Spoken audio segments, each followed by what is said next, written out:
Now the time to discuss about the sum of series. First of all, we have to know what is the meaning of sum of series. Sum of series अभी तक जितने question हमने attempt किए हैं उन सब में हमने नंबर ऑफ टर्म्स फाइंड किए हैं। अब हम उन सारी टर्म्स का सम फाइंड करना चाहते हैं, उन सबको ये देखना चाहते हैं प्लस करने के बाद क्या आंसर आएगा। इसके लिए पर्टिकुलर जैसे हमने पहले बताया था एंड कॉन्सेप्ट पर हम वर्क करते हैं। यहां पर भी हम एंड कॉन्सेप्ट पर ही वर्क करेंगे। ए मतलब फर्स्ट टर्म, एन मतलब number of terms, and d common difference.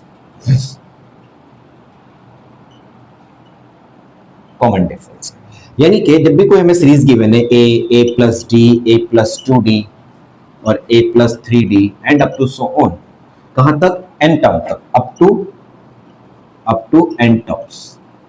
M terms का मतलब यहां बनेगा a plus N minus 1 into d. यहां तक हमको कंफर्म है। In this case we want to find sum S M,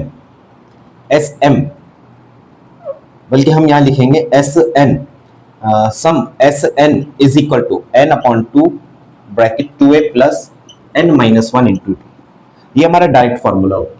लेकिन कई बार क्या होता है कि हमारे पास कॉमन डिफरेंस सपोज कंफर्म नहीं है, उस केस में हमें लास्ट टर्म गिवन है, देन हम इसी के अंदर डायरेक्ट चेंज कर लेते हैं कि n upon 2 I write 2a is equal to a plus n minus 1 into D. अब तक जितनी स्टडी की है उसके according this one is called the last term और nth term. an is equal to a plus n minus 1 into D.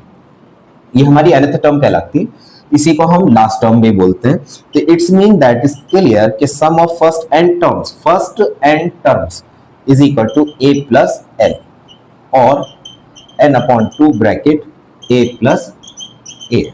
हम इस फॉर्मूले का डायरेक्ट यूज करते हैं, then we can find out the sum of first n terms of any a।